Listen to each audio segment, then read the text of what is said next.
가늠하다 붙잡혀온 여인이 예수님의 은혜로 인하여 자유케 되어지는, 회복되어지는 내용입니다. 오늘 이 말씀을 들으면서 소망이 있는데, 그것은 무엇이냐?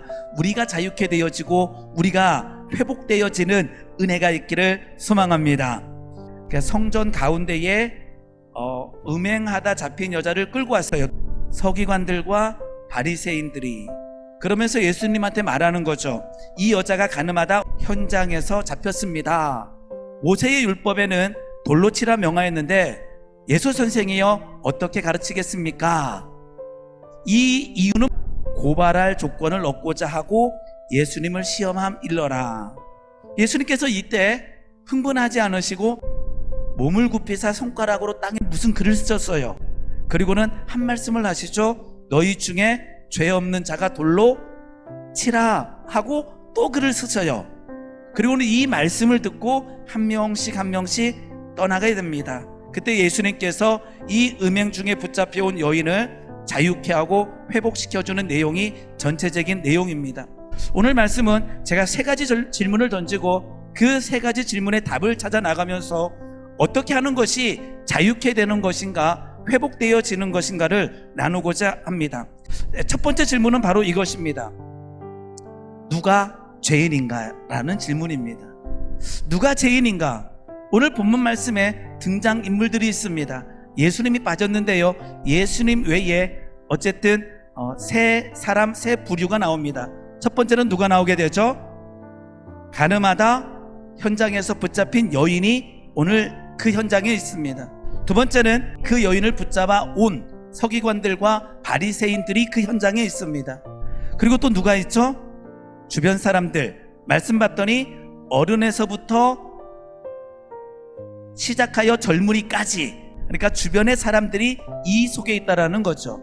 자, 제가 질문을 던지고 있습니다. 누가 죄인인가? 누가 죄인입니까? 지목당한 사람은 누구죠? 여인입니다. 여인은 현장범입니다. 뭐였죠?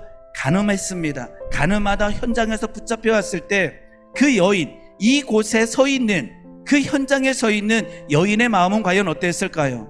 부끄럽기도 했을 것이고 어쩌면 수치심이 느꼈을지도 있을 수가 있고, 그 마음 속에 그곳을 벗어나고 싶은 마음, 어쩌면 죽고 싶은 마음, 얼굴을 가리고 싶은 마음들이 그 속에서 너무나 많이 일어났을 것입니다. 그런데 그 음행하다가 현장에서 잡힌 여인을 고발하는 누가 있죠? 서기관들과 바리새인들이 있습니다. 우리는 어떨 때는요, 서기관들과 바리새인의 자리에 서 있을 때가 있습니다. 중요한 것은 여기에 서기관들과 바리새인들이 뭐를 하고 있습니까?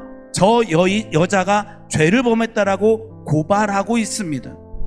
이 서기관들과 바리새인들은 죄인일까요? 아닐까요? 이들 역시 죄인입니다. 그런데 이들은 죄를 고발하는 역할을 감당하고 있습니다. 중요한 것은 무엇입니까? 우리 가운데 서기관들과 바리새인들이 너무나 많이 있다라는 거죠. 음행하다 붙잡혀온 여인에게 우리는 뭐를 합니까? 정죄하고 비판을 합니다. 예수님을 고발하기 위해서 그 시험을 합니다. 뭐라고 합니까? 모세의 율법에는 이러한 여자를 돌로 치라 하였는데 선생님 어떻게 하시겠습니까? 라고 질문합니다. 이때 어떠한 답을 하더라도 예수님은 문제가 생깁니다. 돌로 치라라고 했을 때, 율법에 따라 돌로 치라 했을 때에는 뭐 하게 됩니까? 로마법을 어기게 됩니다. 그렇고 죽이지 마라, 용서라는 순간 율법을 어긴 자가 돼버리는 문제가 발생하게 되지요. 이러한 함정에 누가? 서기관들과 바리새인들이 예수님을 던져넣습니다. 중요한 것은 무엇입니까? 이들은 자신의 죄를 보지 못합니다. 이들은 남의 죄를 보게 됩니다.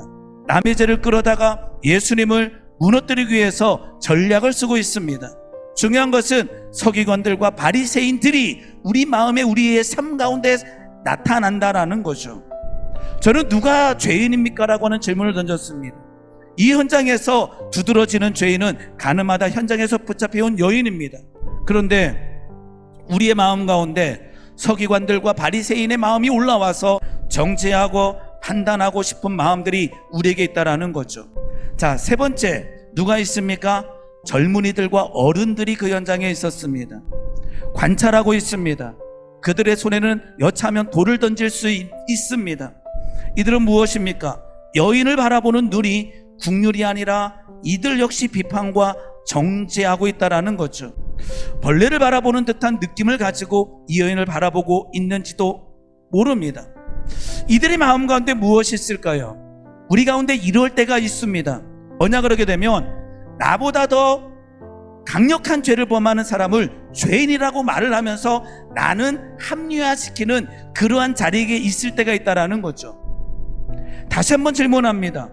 우리 성도님들은 과연 어느 자리에 서 있습니까? 어떤 분은 서기관들과 바리새인들의 위치에 서 있습니다.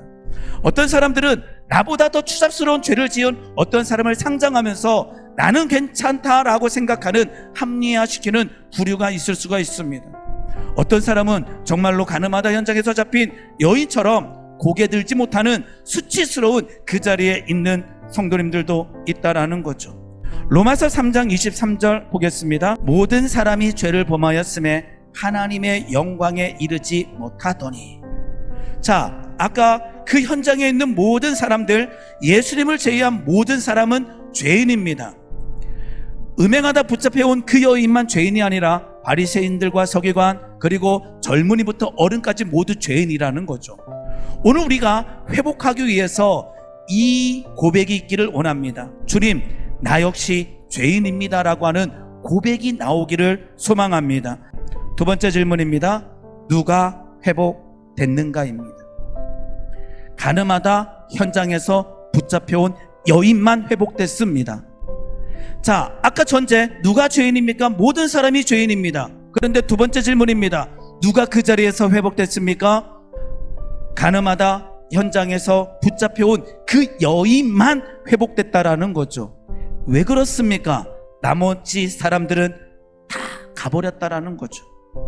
자, 예수님의 행동은 뭐를 했습니까? 손가락으로 땅에 글을 쓰는 행동을 2번 하십니다. 이 질문을 참 많이 던집니다. 무엇을 썼을까? 그런데 이거에 대한 일치되는 답변이 없습니다. 이렇게 쓰고 싶었을지 모르겠어요. 저였다면 상대방 남자도 죽어야 한다. 그리고는 죄 없는 자가 먼저 돌로 치라 한 다음에 또 글을 썼잖아요. 그 남자가 바로 너다. 그 남자가 바로 너다라고 딱 쓰면 한 사람 한 사람씩 그 문장에 가책을 느끼고 가지 않았을까라고 한 상상만 저만 해봤어요. 남자도 죽어야 된다. 맞는 말이잖아요. 예수님께서는 죄 없는 자가 먼저 돌로 치라라고 하는 이 말씀에 다 떠나갔습니다. 그리고는 그 여인만 남게 됐습니다. 아까 누가 회복됐습니까? 그 여인만 회복됐습니다. 왜요? 남았기 때문입니다. 예수님 앞에 서 있기 때문에 회복됐습니다. 떠나면 회복되지 않고 예수님 앞에 서 있었다라는 거죠. 자, 그들은 왜 떠나갔습니까? 그들은 죄인임을 인정하지 아니하고 죄가 드러나기 시작하니까 떠나가기 시작했습니다. 그런데 여인은 죄가 인정됐고 예수님 앞에 끝까지 서 있다라는 거죠. 저는 이 본문 말씀을 읽으며 이러한 깨달음을 얻을 때가 있었습니다. 잘 들어보시기 바랍니다. 가늠했지만 잘 숨기고 예수님 앞에 나오지 않은 자.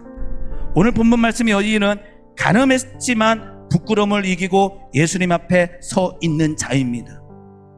누가 회복됐습니까? 동일한 가늠을 하고 잘 숨긴 자가 회복된 것이 아니라 가늠을 했지만 그럼에도 불구하고 예수님 앞에 서 있는 여자가 회복됐다라는 것이요. 회복되기 원하십니까? 그러면 숨기는 것이 아니라 예수님 앞에 드러내는 것입니다. 뭐를요? 나의 연약함을 드러내는 것입니다.